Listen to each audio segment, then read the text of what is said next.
7 अक्टूबर सुबह 6:30 बजे हमास ने 20 मिनट में 5000 मिसाइल से इजराइल पर दाग दी। इजराइल पर यह हमला अचानक था और अब तक सबसे बड़ा था।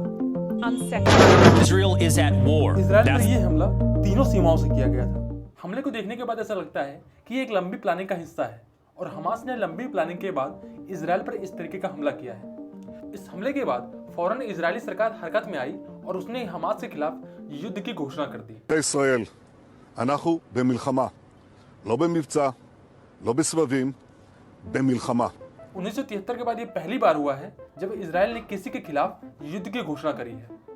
इसके अलावा इसमें इजराइल के सबसे ज्यादा नागरिक मारे गए हैं पिछले 50 साल के कॉन्फ्लिक्ट में। अगर हमास की बात करें तो हमास एक मिलिटेंट ग्रुप है जिसे इजराइल एक आतंकी संगठन बताता है और दुनिया के लिए खतरा बताता है। वैसे हमास को सपोर्ट करने वाले लोगों की कमी बिल्कुल भी नहीं है। जो देश इजराइल के दुश्मन है वो अंदर या बाहर दोनों तरफ से हमास का सपोर्ट करते हैं और ये सपोर्ट न सिर्फ फाइनेंशियली बल्कि वेपन्स के द्वारा ही किया जाता है। लेकिन इसमें सबसे बड़ा नाम आता है ईरान का, जो हमास को हमेशा सपोर्ट प्रोवाइड कराता है। हमास की नींव वैसे तो 1987 में रखी गई थी, लेकिन 2006 में इलेक्शन जीतने के बाद गाजा पट्टी पर पूरे तरीके से हमास का शासन था। जिस इलेक्शन में हमास जीता था उसमें फतह नाम की एक पार्टी थी जो हार गई थी, जिसके बाद हमास और फतह के बीच में एक सिविल वॉर भी हुआ था।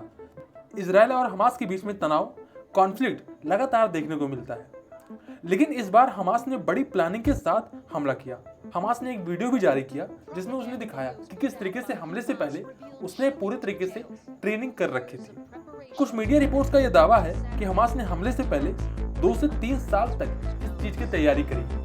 कुछ मीडिया रिपोर्ट्स बताती हैं कि हिजबुल्लाह, जो कि लेबनान ऑपरेटेड है, उसने हमास को यह ट्रेनिंग दी है कैसे इजराइल में घुसना है और वहां पर कैसे अपने मकसद को अंजाम देना है। खैर, हमास ने जब इजराइल पर हमला किया तो उसके बहुत सारे वीडियो सामने आए, बहुत सारे फुटेज सामने आए, जिसको देखने के बाद ये लगता है कि हमास ने बहुत ही खराब किया है। इजराइल ने बहुत सारे वीडियोस, सैटेलाइट इमेज जारी किए हैं जो ये दिखाता है कि हमास ने कितना बड़ा हमला किया है इजराइल पर। हमास ने जिस बड़ी तैयारी के साथ इजराइल पर हमला किया था, उतनी ही बड़ी तैयारी के साथ इजराइल ने हमास के खिलाफ युद्ध की घोषणा कर दी है। इजराइल अब पूरे तरीके से हमास को बर्बाद कर देना चाहता है, खत्म कर देना चाहता है। हमास ने एक आइडिया जारी करके बताया कि इजराइल पर यह हमला अल-अक्सा में हो रही घटनाओं के कारण है। उसने अल-अक्सा फ्लड ऑपरेशन के तहत इजराइल पर हमला किया। जिस अल-अक्सा की बात हमास कर रहा है वो ईस्ट जेरूसलम में पुराने शहर के केंद्र में स्थित है, जिसे ज्यूस लोग टेम्पल माउंट के रूप से जानते हैं। लेकिन दुनिया भर के मुस्लिम देश और हमास इसे अल-हरम अल-शरीफ के नाम से जाना जाता है। मुस्लिम मक्का मदीना के बाद इस जगह को इस्लाम का तीसरा सबसे पवित्र स्थल मानते हैं। अल-अक्सा पूरे परिसर को कहा जाता है जिसमें 2 पवित्र मुस्लिम स्थल हैं, राक का गुम्बद और अल-अक्सा मस्जिद, जिसे किबली मस्जिद भी कहा जाता है, जिसे 8वीं शताब्दी में बनाया गया था। वहीं अल-अक्सा परिसर की दीवार जिस लोगों के लिए प्रार्थना करने का पवित्र स्थान है, जिस कारण से ये अल-अक्सा परिसर जिस लोगों के लिए भी काफी अहम माना जाता है। जो इस लोगों का मानना है कि बाइबल के राजा सुलेमान ने 3000 साल पहले वहां पर पहला मंदिर बनवाया था, जो 70 ईस्वी में रोमनों द्वारा ध्वस्त कर दिया गया था।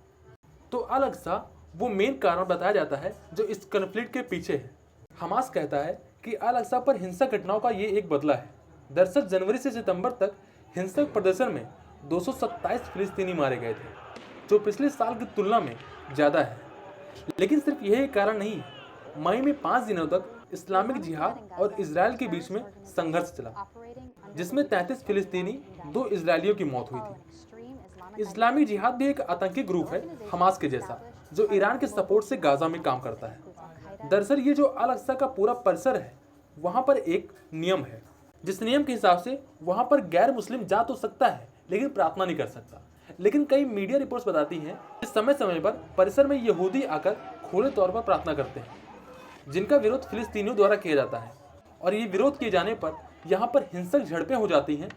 ये वो घटनाएं हैं जिससे कि हमास और वहाँ के कुछ ऐसे ग्रुप्स हैं जो कि इजराइल पर सबसे ज़्यादा एग्रेसिव हो जाते हैं, जिसके बाद ऐसी घटनाएं सामने होती हैं। लेकिन ये सिर्फ एक पहलू है।